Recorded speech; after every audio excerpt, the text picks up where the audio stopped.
Queridos Javerot, queridos Javerim, este Shabbat no estamos leyendo la Torá en orden cronológico, en el orden normal, sino por ser último día de Pesaj, la lectura es especial y proviene del libro de Devarim. Es lo mismo que vamos a leer también en Shmini Atzeret, en el octavo día de Sukkot. En esa parte hay un repaso de las distintas fiestas que tenemos en la Torá, en Pesach, Shavuot, Sukkot, Omer, etc.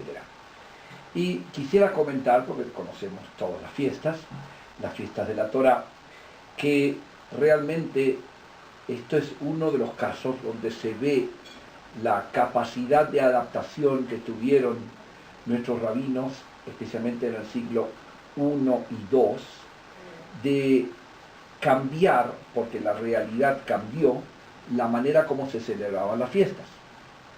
Por ejemplo, Pesaj, en su esencia era el Korban Pesaj, era el sacrificio pascual que se traía en víspera de Pesaj. Luego también había que contar al hijo, pero al no haber templo, al no haber ofrenda, convirtieron el Seder como el eje central. Y dentro del Seder también mencionamos el recuerdo Cajayao Sehilel de cómo era la época del templo, pero básicamente es una celebración centralizada en el relato del papá o del abuelo al hijo junto con los alimentos tradicionales. Shavuot cambió dramáticamente, porque Shavuot de la época antigua éramos un pueblo agrícola, se traían las primicias y eso era el eje central de Shavuot. Al no tener tierra propia, con la destrucción del templo, entonces las primicias se acabaron de alguna manera, no había Kohen Gadol, no había templo donde llevarlo, y le dimos la centralidad a los 10 mandamientos, le dimos la centralidad a recibir la Torá, y de ahí toda la celebración de Shavuot ya no es primicias, sino es Torá, estudio, alimentos lácteos, etc. Kippur cambió dramáticamente, aunque ayunábamos siempre, pero la ceremonia central durante siglos y siglos fue la reunión en el patio del templo, trayendo 2 ofrendas, una para Dios y una para Azazel, y luego la salida a la entrada del Kohen Gadol al Sanctum Sanctorum, y la salida diciendo Baruch Shem Kevod Malchut Olam Vaed.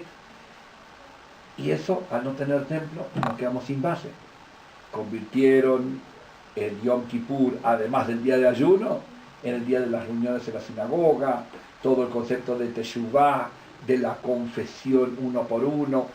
Es decir, que los rabinos hicieron una reingeniería, no inventaron nada, pero una reingeniería de los conceptos de la Torá para que sean relevantes a la etapa en que estábamos viviendo. Y así podríamos dar un ejemplo tras otro, pero especialmente en la celebración de la fiesta.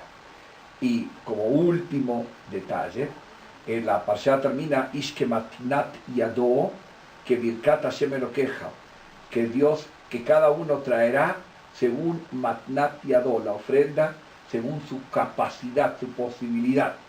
Según la bendición que le bendijo, traerá ofrendas, son ofrendas voluntarias. Hoy no tenemos korbanot, entonces la ofrenda es tzedakah. Ishke matnat yado, según su capacidad, que pueda dar y ayudar. Y esta es una época propicia para hacer ese tipo de acción. Chag Sameach para Shvi Shel Pesach y Shabbat Shalom de Chag Sameach para Aharon Shel Pesach.